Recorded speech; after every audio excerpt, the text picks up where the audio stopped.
அஸ்ஸலாமு அலைக்கும். இன்றைக்கி நம்ம வீட்டு மத்தியானம் லஞ்ச் என்னடான்னா ப்ரோட்டீன் அதிகம் நிறைஞ்ச மட்டனே இல்லாத ஒரு மட்டன் மசாலா குழம்பு தான். அது எப்படி செய்யலாங்கிற பார்க்கலாம். ஒரு பாத்திரத்தில் எண்ணெய் ஒரு 3 டீஸ்பூன் சேர்த்துருக்கேன்.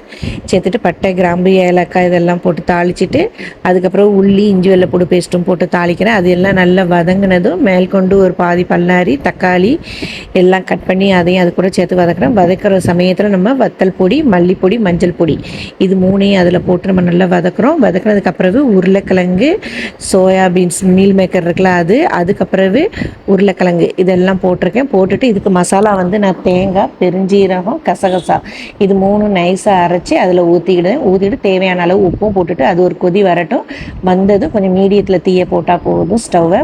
அதுக்கப்புறம் இன்னொரு பாத்திரத்தில் நான் பொரியலுக்கு சைடிஸ் என்ன பண்ணலான்ட்டு தான் பார்க்குறேன். வெண்டைக்காய் பச்சடி வைக்கலான்ட்டு தான் வெண்டைக்காய் ஃபுல்லாக கட் பண்ணி எடுத்திருக்கேன். அதுக்கு முன்னாடி சீனவரைக்காய் வத்தல் இருந்தது, அதுவும் வறுத்து எடுத்துகிட்டு அப்பளமும் பொரித்து எடுத்துக்கிட்டேன். அதுக்கப்புறம் அதே பாத்திரத்துலேயே நான் வந்து வெண்டைக்காய் பச்சடிக்கு கடுகு உளுந்தம்பருப்பு போட்டு தாளிச்சிட்டு வெண்டைக்காய், மாங்காய், தக்காளி பழம் இதெல்லாம் கட் பண்ணி அதில் போடுதேன்.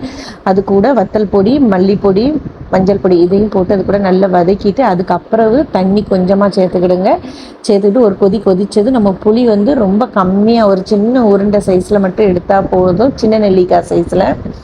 அதை தான் நான் கரைச்சி ஊற்றுறேன். கரைச்சி ஊற்றிட்டு உப்பும் தேவையான அளவு போட்டு செக் பண்ணிவிட்டு ஒரு கொதி வரட்டும்.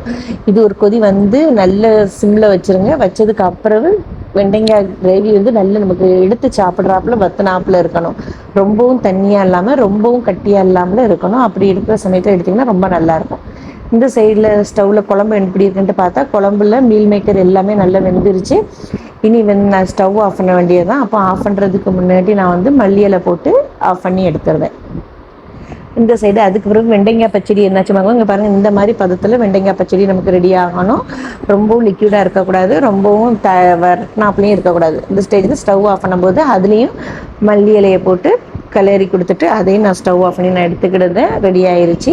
இனி ஒரு பிளேட்டில் நான் சாப்பாடு எடுத்து வச்சுக்கிடுதேன். சோறு, உருளைக்கிழங்கு மீல் மேக்கர் மசாலா குழம்பு, அதுக்கப்புறம் சீனவரைக்காய் வத்தல், வெண்டைக்காய் பச்சடி, அப்பளம், அதுக்கப்புறம் கொஞ்சமாக தயிர்.